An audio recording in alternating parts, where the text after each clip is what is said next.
बाई छकुले, तुला काय झालं ग नाराज व्हायला? काहून एवढी नाराज व्हायलीस तू? आई, असं कसं घर बघून दिलं शे मला तू? काय झालं ग, असं काहून म्हणायलीस छकुले? आई, तुला मी आतापर्यंत सांगितलं नाही, पण माझा नवरा नुसता पिदाडा आहे बघ. 1 रुपयाची कमाई करत नाही, आला की घरी नुसतं पियाला पियाला पैसे मागते. तेवढी मोठी आमची प्रॉपर्टी असून काय फायदा? तू सांग बरं आई. मतलब नाही या गोष्टीला. तुम्ही आई बाबांना, तुम्ही सगळ्या पाहुण्यानं, मामानं, काकानं बघून द्यायला पाहिजे होता ना. 4 पाहुण्यांना विचारायचं आजूबाजूला कसं पोरगा आहे, घरानं कसं आहे, काय नाही, देर भाई कसे आहेत, सासू कसे आहेत. रोज रोज माझा रडून काही मतलब नाही ना त्या घरी. आई, याला काय नांदणं म्हणतात काय? तू सांग बरं. रडापडी रोज असते काय घरी? एखाद्या वेळेस गोष्ट ठीक आहे, माणूस समजून घेते. बाई, तुला तुझ्या काकानं बघून दिलं ग. त्यांना का वाटलं का तुझं खराब व्हावं म्हणून? सगळ्या पोरीला प्रॉपर्ट्या वगैरे सगळं काही चांगलं बघून दिले. त्याला वाटलं पोराजवळ प्रॉपर्टी आहे, चांगलं आहे काय की घर. पण नंतर काय माहिती असते पोटातलं पोरग कसं निघणार आहे, पोरगी कशी निघणार आहे, घरानं कसं आहे, नंद भाऊजया कसे आहेत, काय नाही, देर भाई कसे आहेत. होय आई, तुमचं बरोबर आहे सगळं. तुम्हाला काय वाटलं नाही काय नाही माझं खराब व्हावं म्हणून, पण जरा तरी बाबांना थोडं तरी विचार करून द्यायला पाहिजे ना. विचारायचं आजूबाजूला मध्यंतरी लोकांना. संध्याकाळी येऊ दे तुझ्या बाबाला ड्युटीहून, मी त्यांना बोलते सोबत जा बरं, काय म्हणणं आहे त्यांच्या घरच्याचं बघा बरं. आई, माझा नवरा लय बिंडो खाये. कोणी बी काही बी मागो, पैसे हो, सामान हो, काही बी देते. पहिले ही असं नव्हतं ये. आता या 2-3 महिन्यामध्ये याला काय झालं की काय नाही की असंच करायलंय. याची आजी मेली तेव्हापासून. काय सांगा बाई, पोरीचं झालं तर चांगलं होते, नाही तर माय बापाला करमते का ग? आता तू सांगायलीस मला मन लागण्या गेले बघ माझं. छकुले, ऐक माझं. छकुले, तुझे सासू सासरे काही म्हणतात की नाही ग तुझ्या नवऱ्याला? आई, ते पिदाड कोणाचंच ऐकत नाहीये, नुसतं त्रास द्यायलंय. रात्री मी झोपलेली असते की येऊन नुसतं त्याच्या मनात आलं तर मारते मला. बाई छकुले, काय सांगू ग, नवऱ्याची जातच अशी असते. ले पोरीला सहन करावं लागते ग, मायबापाच्या तोंडाकडे बघून, लेकराकडे बघून, समाजाकडे बघून. बरं असो, ऐक माझं. ते गावाकडचं जे घर आहे ना, ते मी सांगितलं नाही तुझ्या बाबाला. मलाच माहिती आहे ती गोष्ट. तुझ्या भावायला काहीच माहित नाही याच्याबद्दल. ते आम्ही 2 जण जाऊन पुढच्या आठवड्यामध्ये ते तुझ्या नावावर करून टाकतो. तुझ्या घरून जमलं तर ये तिकडं साईन करायला त्याच्यावर. ते सगळं ठीक आहे आई, पण तुम्ही का मला जन्माला पुरता की काय? माझे लेकर आहेत, उद्या लग्न आहे, त्याचं शिक्षण आहे आई. हो ग छकुले, तुला अगोदर पण आम्ही खूप दिले. फुल नाही फुलाची पाकळी द्यायलो बाई. आता शेवटचं आम्ही म्हातारपणामध्ये तुला हे. वा वा वा सासूबाई,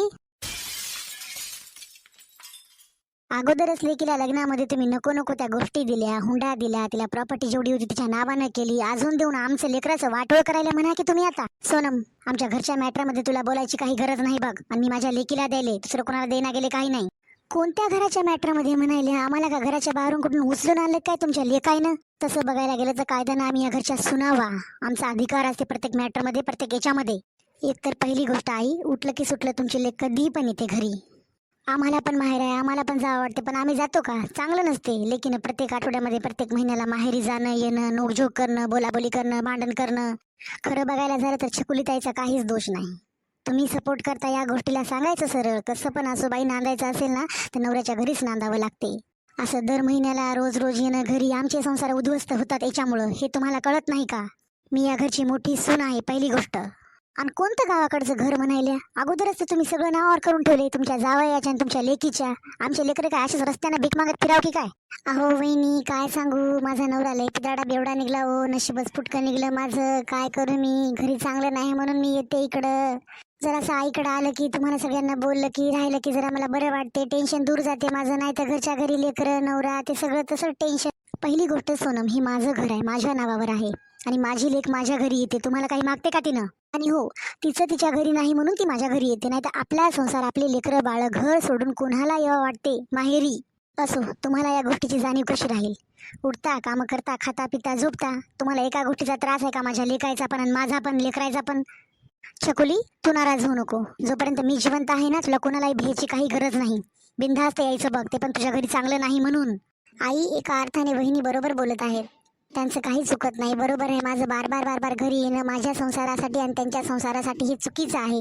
कोणत्याही नंदनने एवढ्या वेळेस घरी येऊ नये, पण मी काय करू? माझं नशीब तसं, फुटकं नवरा तसा निघाला.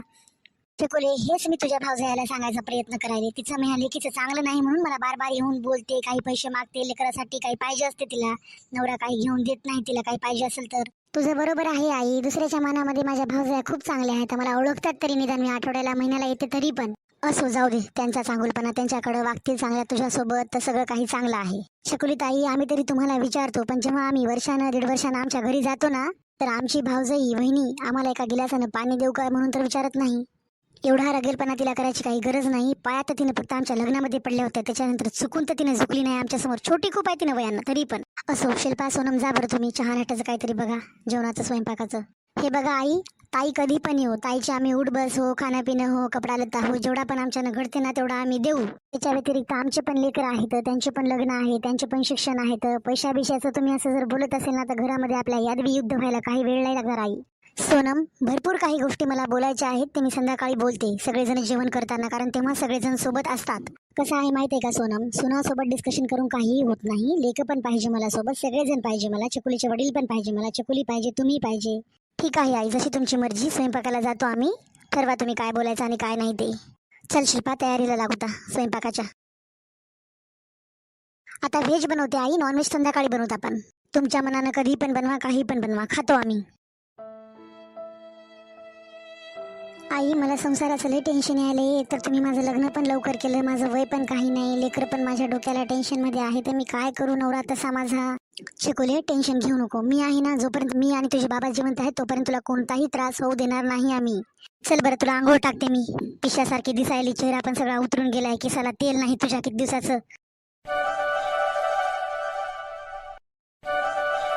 हॅलो पिंकूचे पप्पा, तुम्ही काय करा माहितीये का, जरा ऑफिसहून लवकर या घरी. का बरं सोनम, मनतेन चालू आहे माझा, आणि का घरी यायला सांगायलीस मला लवकर? तू कोणीही जरी आलं तरी घरी मी लवकर येऊ शकत नाही. सांग आईला, आईने जर तुला सांगितलं असेल तर फोनवर. हा, मग एक काम करा, तुमची जी प्रॉपर्टी तुमच्या नावावर आहे ना, तुमच्या बहिणीच्या नावावर करणार आहे तुमची माय आणि तुमचे बाप. काय झालं सोनम, घरामध्ये भांडण झाले का? छकुली आली का? नाहीतर मग काय, छकुलीत आल्यानंतर तर असं घरामध्ये होते आपल्या काही ना काहीतरी वाटावाटीचं. ठीक आहे सोनम, बघतो मी लवकर यायला जमते का. तसं तर होणार नाही म्हणा, पण मी ट्राय करतो. बघा तुमच्या हिशोबानं, तुमचे पण लेकरं आहेत, उद्या तुमच्या पण लेकीचं लग्न होणार आहे. कुठून कमवता हुंडा एवढा? प्रॉपर्टी सगळं काय लेकीला द्यायचं असतं, ते सामान बिमान सगळंच. तुमच्या त्या पगारामध्ये तर घर चालत नाही बरोबर. लेकीला हुंडा, प्रॉपर्टी, वस्तू वगैरे काय खाक देणार आहात तुम्ही? सोनम, अगोदरच मला खूप टेन्शन असते बघ ऑफिसचं. तू मला काही पण बोलून टेन्शन देऊ नको. ठेव फोन, येतो मी. तू तर येशीलच रे बापू, कुठे येणार आज घर सोडून? दुसरं काय आहे तुझ्याजवळ कमवलेलं? काही पण असं तुमचे घरचे भांडणं काही बी करा, मला काही सांगू नका. मी तर माझ्या लेकीचा पिंकूचा हिस्सा घेतल्याशिवाय सोडणार नाही बघा. काय झालं ताई, काय विचार करायला? तू पण ऐकलंच ना शिल्पा, सासूबाई कशी बोलते नंदकडून कधी पण. अगं तिला एवढं दिलंय तर आता द्यायची काय गरज आहे ग? आपले पण लेकरं आहेत ना. मला छकुली ताईचा काहीच राग नाही, उलट मला त्यांच्याविषयी वाईट वाटते की एवढ्या सुंदर आहेत, असं दिले तसं दिले बघून तिला. ताई, शेवटी आता नशिबाचे खेळ असतात, आपण तरी काय करणार. खूप दिलं छकुली ताईला, आता मला माझ्या लेकीचा हिस्सा पाहिजे, नाहीतर घरामध्ये आता भांडण झाल्याशिवाय राहणार नाहीत बघा संध्याकाळी. बघ तू पण शिल्पा. ताई, तसं बघायला गेलं तर उद्या मला पण लेकरं होतील ना, मला पण माझ्या लेकराचा हिस्सा बिसा सगळं बघावं लागेल ना. काय आहे दुसरं, शेती तर विकून बसते छकुलीताईच्या लग्नाला सगळी यांनी. मला पण छकुलीताईचं खूप वाईट वाटते, त्या काय रागीट नाही काही नाही, आपल्यासोबत चांगलं बोलतात. पण त्यांच्याबद्दल चांगला विचार करून काय करावं? आपल्याला पण घर आहे, आपल्याला पण संसार आहे, आपल्याला पण उद्या लेकरं आहे, त्यांचे लग्न आहे, त्यांचं शिक्षण आहे. मला तर खूप टेन्शन आहे रे बघ. पिंकूचे पप्पा काहीच बोलत नाही, त्यांच्या आई बाबाला होला हो लावतात, त्यांच्या मुंडी हलवतात नंदीबाईला सारखी. शिल्पा, तूच सांग मला, आता उद्या पिंकू मोठी झाल्यानंतर तिच्या लग्नाचा शिक्षणाचा खर्च कोण उचलावा ग? काय आहे हिच्या बापाकडं? एवढा मोठा बंगलाच आहे, फक्त ते कोणाच्या नावावर आहे? आई बाबाच्या नावावर आहे अजून ते बंगला. काहीच सूचना गेले बघ मला. आपले सासू सासरे तर लेकीकडूनच बोलणार ना. तसं बघायला गेलं तर कोणत्या पण आई वडिलाला लेकीच वाटते लई पुळका, लेकाचं काही वाटत नाही, त्याच्याकडे काही राहू न राहो. शिल्पा, छकुली ताईला द्यायला मला काही प्रॉब्लेम नाही ग, पण आपल्याकडे पण पाहिजे ना त्यांना देण्यासाठी. आणि त्यांचा जेवढा पण हिस्सा होता घरामध्ये म्हणा, शेतामध्ये म्हणा, सगळ्याच गोष्टीमध्ये म्हणा, ते तर अगोदरच दिलाय की सासू सासऱ्यांना. आपल्या लग्नामध्ये दिलाय, लग्नाच्या नंतरच दिलाय. नवरा बिघडलाय म्हणून लेकीचा पिदाडा हाय ते नवरा. ताई, नवरा पिदाडा हा याच्यामध्ये आपली काय गलती आहे बरं? आपल्याला घरं नाहीत का? आपल्याला संसार नाही का? आपल्याला नवरा नाही का? आपल्याला राहायचं नाही का? येऊ दे यांना संध्याकाळी दुकानाहून, यांना पण मला बोलावं लागेल चांगलंच. खरं आहे शिल्पा, घर तोडण्यापेक्षा पद्धतशीर बसून बोललेलं बरं. आपल्या नवऱ्यासोबत पण ही डिस्कशन व्हायला पाहिजे. आपल्याला पण लेकरं आहेत, त्यांचा पण खर्च असतो मोठं होताना. आता कितीही नाही म्हणल्यानं लेकीसोबत तसा अन्याय व्हायलाय तिच्या सासरमध्ये, थोडंफार तर देतीलच ना. जाऊ द्या, देऊ द्या मन मोकळ्यापणानं, काही भांडण करू नये आपण.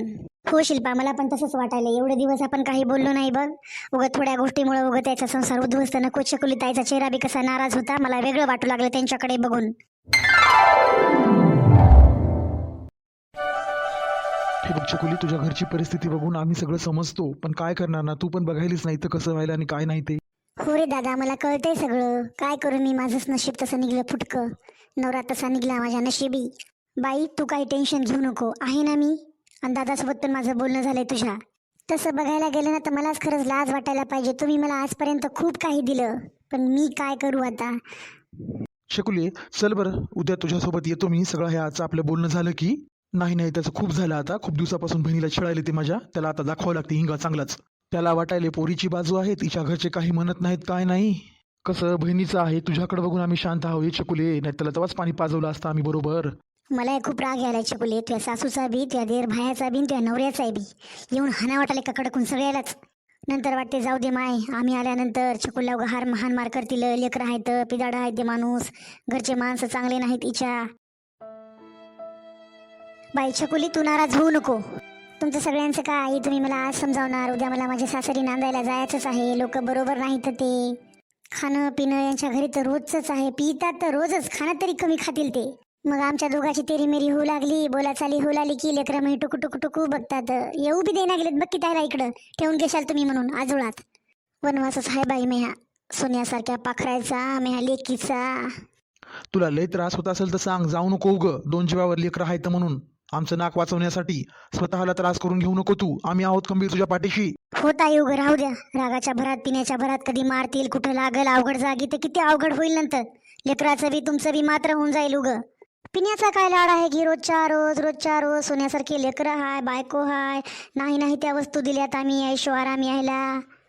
जाऊ दे आई, तख्त मला कसा पण काढायचा आहे आयुष्यभर. उद्या मीच जर नांदायला गेले नाही तर तुम्हाला बोलणारे लोक खूप आहेत. आपली भावकीच किती खराब आहे बघ की. अवघड असते र पोरा लेकीचं. भेटलं तर भेटलं चांगलं, नाहीतर वनवास असते र. मायबापाला जगू वाटत नाही असं लेकीचं ऐकून. मी तर तुला साफ सांगायले छकुली, पटत नसेल ना सोडून दे त्याला. उग त्या घरी राहून जीवाचं रान करून घेऊ नको. लेकरं आहेत तुला सोन्यासारखे. खरं सांगू तुला आई, मी कधीच आलो असतो बघ त्यांचं घर सोडून इथं. काही बी येऊन नोकरी केली असती तेवढी शिकलेली मी हो, तुला माहित आहे. पण सोन्यासारखे मी हे लेकर राहत, उद्या त्याला बाप नाही, लोक काय म्हणतील. माझं वय काही नाही जास्त. तुम्हाला भियाची काही गरज नाही ताई, तुमची गलतीच नाही, तुमच्यामध्ये काही खोटच नाही. तसं नाही हो वहिनी, आपल्या घरासारखं घर नाही ते. कोणी कोणाला विचारत नाही, बघत नाही. खाल्लं का पिल्लं का, नवरा तरी सोबत राहा वाटते ते पण नाही. छकुले, 4-5 पोरं घेऊन याला हाणू काय आहे? याला आणू का वटणीवर? नको दादा, शेवटी काही केलं तर माझ्या लेकराचा बाप तर आहे तो. भलेही मी त्याला नवरा मानत नसेल त्याच्या वागणुकीमुळं. मला वाटते माय, माझं लेकरू एवढं समजदार आहे. ते पिदाडसन बी एवढं येणार होतं का आमच्या नशिबी.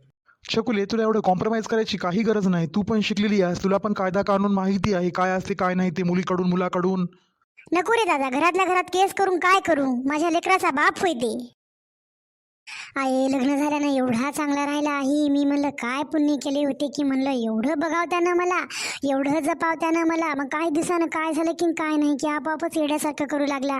छकुले, त्याला चांगल्या डॉक्टरकडे दाखवत का आपण? होय बाई, दाखवत ग, दाखवतो आम्ही. त्याला लागू दे पैसा, तो संसार तर चांगला होईल शेवटी. आणि तसं पण पैशाला चाटू की काय ग मी. माझ्या एकुलत्या एक लेकीचं चांगलं नाही. खरं बोलायलीस बघ तू आई. एकुलती एक माझी बहीण, चांगली सुंदर दिसायला सगळं काही केलं आपण. हुंडा दिला, वस्तू दिल्या, 2 लेकरं झाले चांगले, पोरीचा स्वभाव चांगला आहे. त्या सोयऱ्याला काऊन कळणार गेले की. तरीही मी तुझ्या सासूला किती बघते ग बाई. फोनवर 4-4 वेळेस विचारते कशा हा काय नाही म्हणून. अगं आल्या परत तुझ्या नंदनला, तुझ्या भायाला, देराला, सासूला लुगडे कपडे किती करते ग मी. जाऊ दे आई, त्याच्या नियतमध्येच बेईमानी आहे. रक्तच त्यांचं तसं आहे का, कडकून सगळे तसेच आहेत बघते. तसं नाही ग छकुले, तुझंच चांगलं नाही. माझा जीव लागते का इकडं. मला वाटते माय लेक सोन्यासारखे लेकरं एवढू लिहात, खाया पियाचं वय हाय त्याचं. ती नवऱ्याला म्हण, महिन्याचं राशन आम्ही भरत जातो म्हणावं. दुसरं तरी बघ लेकराचं शिक्षण बिक्षण सगळं काही, सुख दुःख त्यांचं. हो छकुली, हे बरोबर आहे बघ. उगं टेन्शन नको तुझ्या नवऱ्याला विनाकारण. देतो आम्ही महिन्याचं राशन, जे पण लागते तू सांगत जा आम्हाला, पाठवतो तुला आम्ही. बरं दादा, मी म्हणून बघते यांना. काय माहिती सुधारणारे हे दादा, सुधारणारे नव्हे हे. कितीक वेळेस तुम्ही पैसे दिले आम्हाला, पिण्यामध्ये खाण्यामध्ये बाहेर देते कोणालाही बी. मला का वाटत नाही का बरं माझा संसार चांगला चालावा म्हणून. काय करू, परदेश चांगलंच राहत नाही मी यासोबत. बिना पिण्याचं चांगलं बोलते, असं तसं छकुले हे बनवते मी बनवते पण जाऊ दे. मला वाटते म्हणायले मला प्रेमानं. शकुले, पुढच्या वर्षी बंट्याला आमच्या इकडे टाक शाळेमध्ये. बघतो आम्ही त्याचं शिक्षण बिक्षण काय आहे ते तरी काटच शिकून चांगलं नादाला तर लागल. कुठंच जाऊ देत नाही आई लेकराला. हे माझ्यासोबत तर येऊ दे ना गेले आजोळामध्ये. काय कानं भरवतो की म्हणून आपण. पिल्यानं बरं सुधारते, जाऊ नको लेकराला घेऊन सासरी. शकुले, काय संस्कार पडायलेत ग त्या लेकरावर, काहीतरी कळायले का त्याला. पोरग पण तू तसंच बनून बेवडं. गेल्या आठवड्यामध्येच मी अंगावर आलता आई. मला जाऊ दे वाटते माय लेकरू हाय बापाकडे बघूनच वागल. मी खूप शिकवते बंट्याला, ते बी रागच करते बापाच्या अशा वागण्यामुळे. मला बरोबर बघत नाही, ते बहिणीला तर बोलतच नाही. शकुलीताई तुम्हाला राग येऊ देऊ नका, पण तुम्ही माहेरामधलं कितीही घेऊन गेले ना तर आपला संसार जर शेवटपर्यंत न्यायचा असेल ना तर काहीही पुरी होत नाही माहेरातलं. वहिनी तुमच्या बोलण्याशी मी सहमत आहे, पण काय करू मी आता. सुधरेल तोपर्यंत न्यावंच लागेल ना. माझे लेकरं आहेत सोन्यासारखे खाणारे पिणारे, मोठे होतात ते आता. जाऊ दे बाई छकुले, खरं बोललीस तू. नवरा हा नवरा असतो, जन्माचा जोडा असतो, शेवटी तोच साथ देतो आपल्याला. काही दिवस करेल ते पिसाळ्यासारखं, नंतर तर येईल वटणीवर. चांगला आहे ते आई स्वभावानं. लोकांच्या संगतीमुळे मित्राच्या संगतीमुळे बिघडलाय ते. सोडायला काही नाही आई, उद्या त्याला मी सोडून येऊ शकते. सोडणं लय सोपं असते आई, आणि माझ्यामध्ये एवढी हिंमत पण आहे की मी माझ्या लेकरांना जगवू शकते काम करून काही पण. चांगल्या गोष्टीसोबत तर माणूस शेवटपर्यंत संसार करते हशी खुशीमध्ये, पण वाईट गोष्टी आपल्या संसारामध्ये असताना संसार करणं लय मोठी गोष्ट असते आई. नाही आई, मी बंट्याच्या पप्पाला कधीच नाही सोडणार. मी सुधारवण्याचा त्यांना प्रयत्न करेल शेवटपर्यंत, आणि तो सुधरेल एके ना एके दिवशी तरी. तोडणं खूप सोपं असते आई, जोडणं त्याच्यापेक्षा जास्त अवघड असते. पैसा, प्रॉपर्टी, बंगला, नवरा चांगला, दिसायला चांगला, सगळं काही चांगलं कोणतीही मुलगी संसार करते. सोपं आहे सगळं हे. पण आई, ज्या माणसामध्ये कोणताच गुण नाही अशा व्यक्तीसोबत संसार करणं खरा संसार यालाच म्हणतात. मित्रांनो, तुम्हाला आमची आजची स्टोरी कशी वाटली कमेंट करून तुम्ही आम्हाला नक्कीच कळवा. व्हिडिओला लाईक करा, चॅनलला सबस्क्राईब करा. मुलगी रोज अपमान सहन करून संसार करते याच्यामुळेच फक्त तिला वाटते कोणतेही नाते तुटू नयेत. मित्रांनो, तुम्ही आम्हाला कमेंट करून सांगा कोणती कोणती मुलगी या सिच्युएशन मधून गेलेली आहे आणि जात आहे आता. कमेंट करून तुम्ही आम्हाला नक्कीच कळवा.